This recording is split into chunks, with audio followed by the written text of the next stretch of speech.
Hey folks, it's Tom, your Frugal Prepper. So, just kind of a video update on my health status. Many years ago, I was diabetic. I was on 300 units of insulin a day.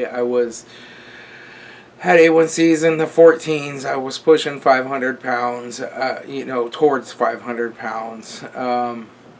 My highest actual weight was 458, but I know I continued to put on weight after that. I needed knee replacements. I needed surgery on my shoulder for a torn rotator cuff, beginnings of diabetic retinopathy. I've also had macular degeneration. I felt like crap every day. No energy. And I was trying the ADA diet, and most of the time I stuck to it, but once in a while when you're on the ADA diet, you are hungry, hangry all the freaking time. And once in a while you see that bag of Oreo cookies and you're like, you're mine. And you screw it up. And you just put on 10 pounds every time you go back to your endocrinologist or your cardiologist. I had all the ologists. 4 or 5 years ago I went keto, and then my keto got dirty and I stopped losing weight, and then I went carnivore and I started losing weight again, and now I'm mostly carnivore, but I have a few veggies now and then.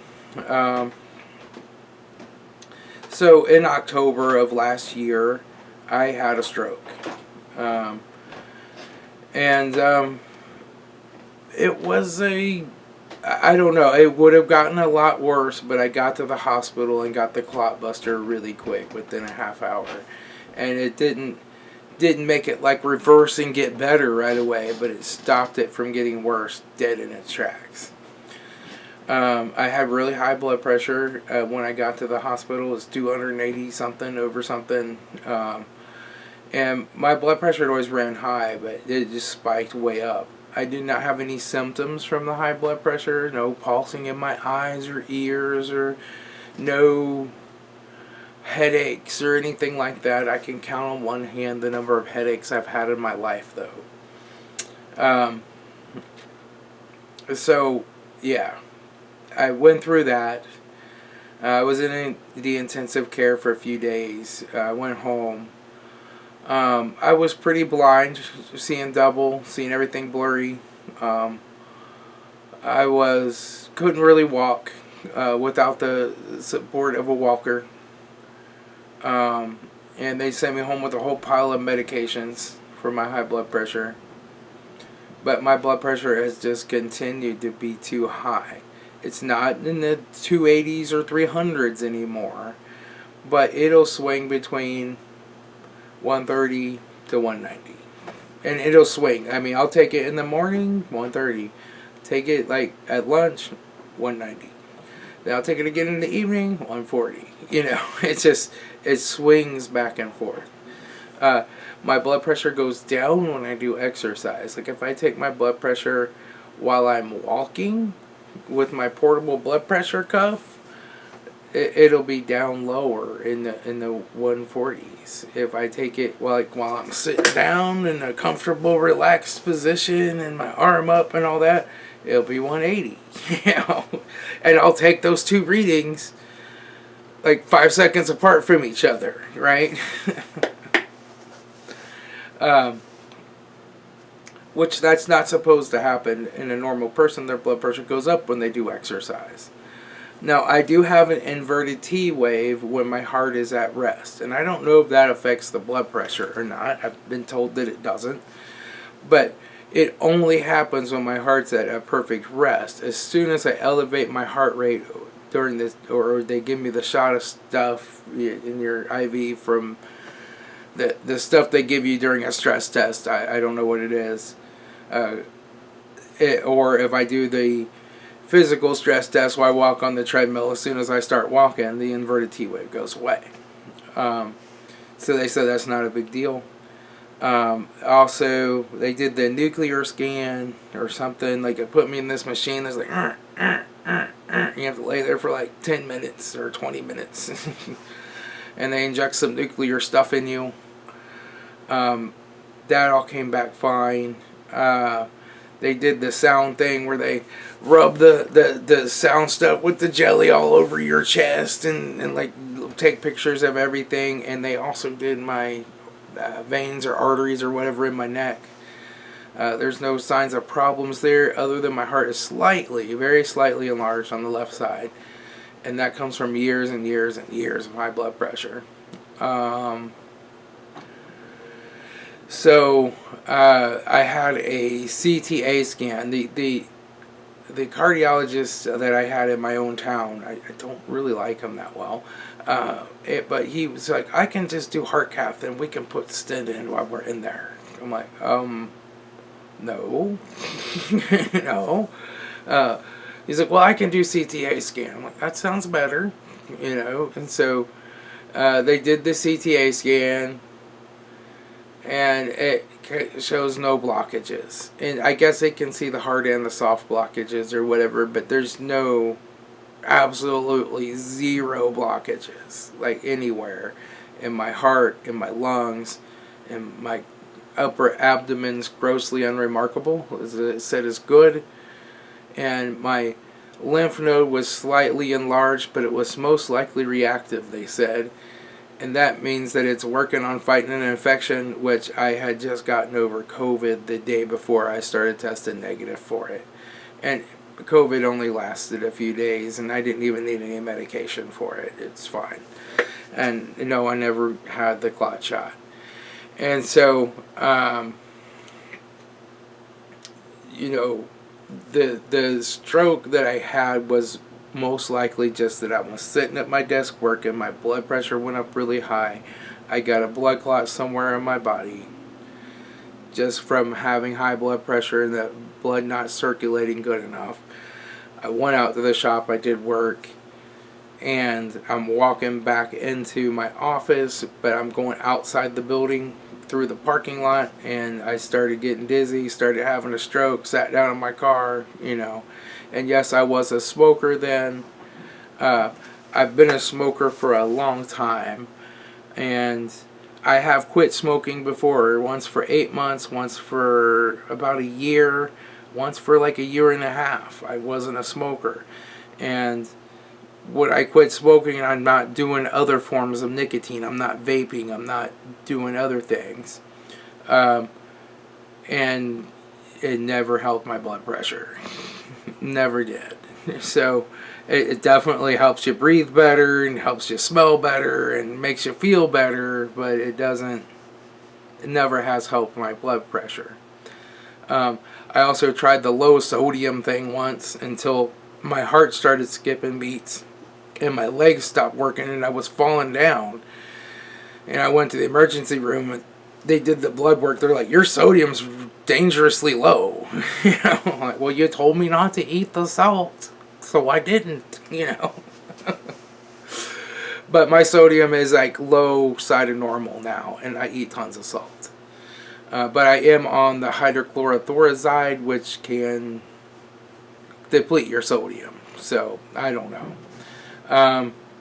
All my magnesium, my potassiums, all my levels of everything are in the normal range. My blood urea nitrogen is like 1 point away from being high. It's like 23, up to 23 is normal. I'm a 22.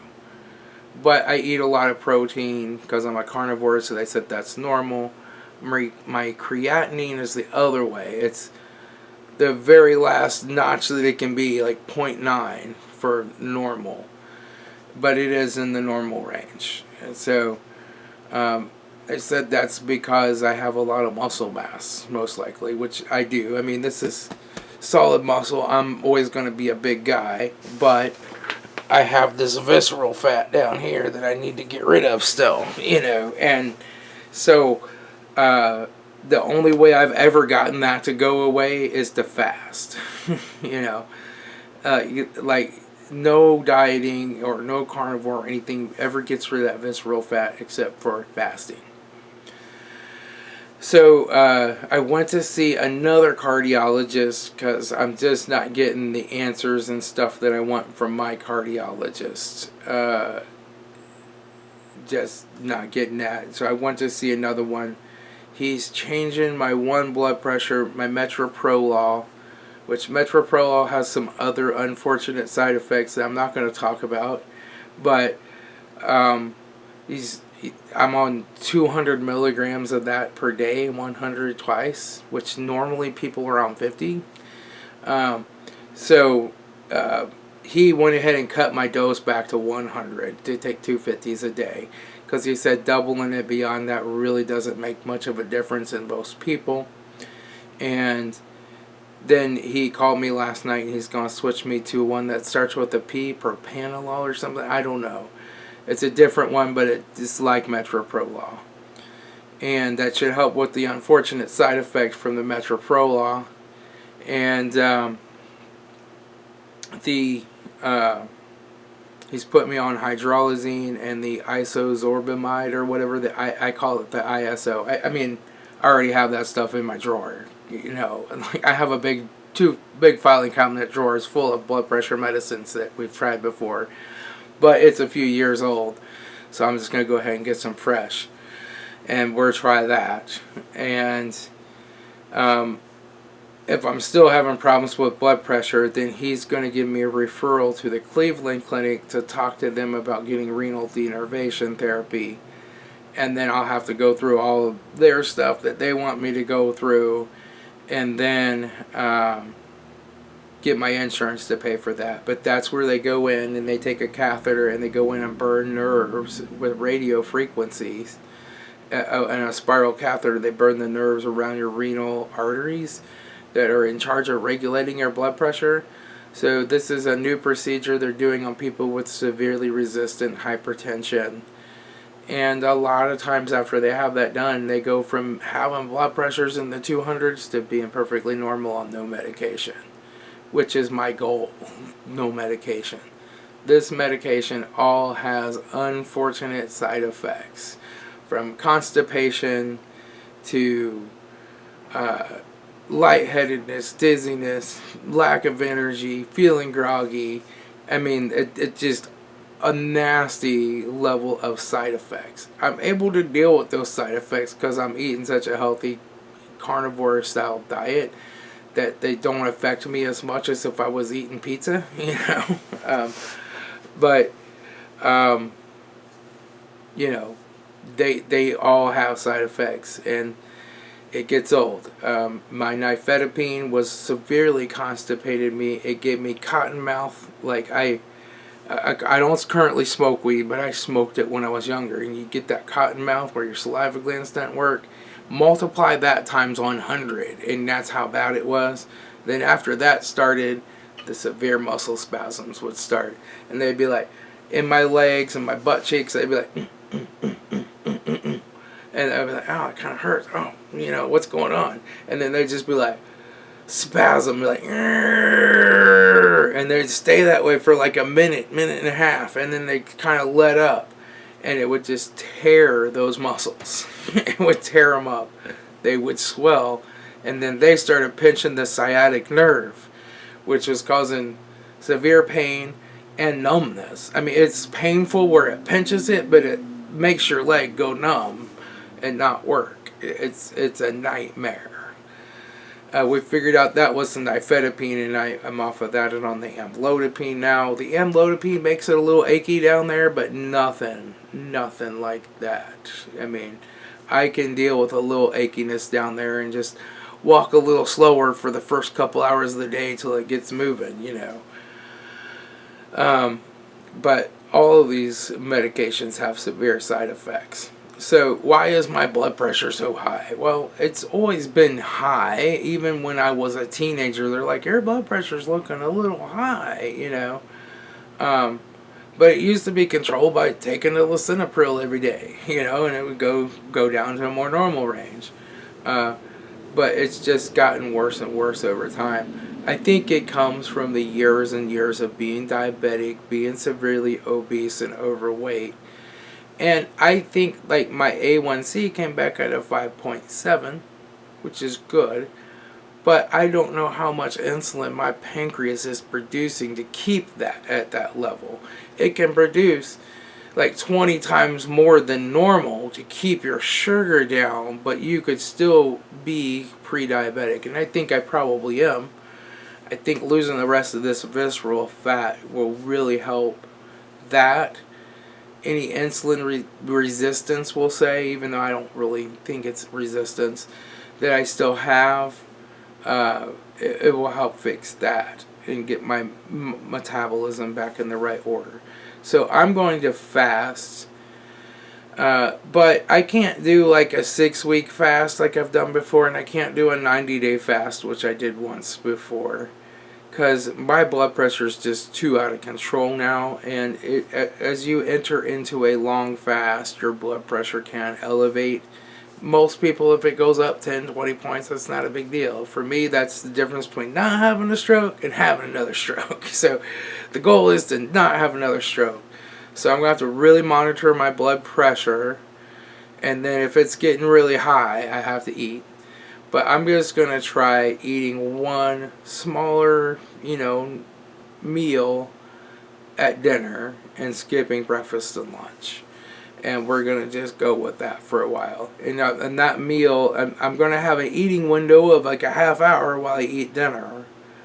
But I'm not going to eat as much as I can eat in my eating window. I'm just going to eat a pretty normal sized portion of food, so that I'm not starving like hunger pain crazy. And I'm hopefully keeping my body used to processing something every day, going ketosis a little while. And then if my blood pressure doesn't go up, then I'll probably extend that. But I just have to keep an eye on the blood pressure right now. So, but I'm going to try to lose the rest of this visceral fat and get that off. And then I'm pretty much solid muscle once I get this fat off my belly. Everything else on my body is pretty solid muscle now. These here are muscles. There's no fat up here around my neck or my face anymore. It's all solid muscle. I just have this little bit of fat in my belly. And I'm still a big guy. I'm big framed. I have lots of muscles.